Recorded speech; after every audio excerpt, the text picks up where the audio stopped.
বঙ্গোপসাগর সংলগ্ন বরগুনার বলেশ্বর নদী, লালদিয়ার চরসহ বিভিন্ন এলাকা জুড়ে স্থায়ী খুঁটি পুঁতে অবৈধ গোপজাল দিয়ে মাছ শিকার করছে অসাধু জেলেরা। জেলার ছোট বড় চরসহ অন্তত ৩০টি স্থানে এভাবেই প্রকাশ্যে ফেলা হচ্ছে অবৈধ গোপজাল। অভিযোগ রয়েছে, ম্যানগ্রোভ বনের গাছ কেটে খুঁটি তৈরি করে বসানো হচ্ছে এসব নিষিদ্ধ জাল। এতে যেমন উজাড় হচ্ছে বন, তেমনি ধ্বংস হচ্ছে জলজ বৈচিত্র্য। এভাবে চলতে থাকলে ইলিশ সহ অন্যান্য মাছের উৎপাদন কমাসহ সাধারণ জেলেদের জীবিকাও পড়বে হুমকির মুখে। মৎস্য সম্পদ রক্ষা এবং ইলিশের উৎপাদন বাড়াতে অবৈধ গোপজাল দ্রুত বন্ধের দাবি জানিয়েছেন তারা।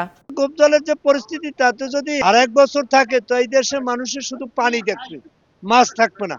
ছোট মাছ, ডিম সবটাই মারি ফেলাইতেছে। ইলিশের বাচ্চা হইতে কোনে চিংড়ি মাছের বাচ্চা, সব মাছের বাচ্চা এই গোপজাল, বেন্দি জাল আর বাদা জাল, এই ৩ পদের জালে সমস্ত মাছ শেষ করে ফেলায়। ইলিশের বাচ্চাগুলা ওইগুলা বালু খাওয়ার জন্য ওঠে, ওইগুলা মায়ের পর ওই যে চাবড়ি ছোট ছোট ইলিশের পোনা টনকে টন মারা পড়ে।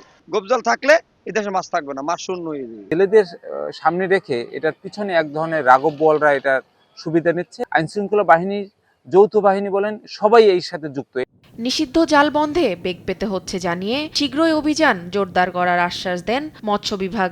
যত আমরা অভিযান করি, পরের দিনে ওনারা আবার সেগুলো নিয়ে আবার মাঠে নামে, যার জন্য আমাদের অভিযান আরও জোরদার করা হয়েছে। গত সপ্তাহে আমরা আমার জেলা মৎস্য অফিস থেকে আলাদাভাবে স্পেশাল স্পিডবোট পাঠিয়ে ওইখানে অভিযান করেছি। তো আমাদের অভিযান আরও জোরদার করা হবে।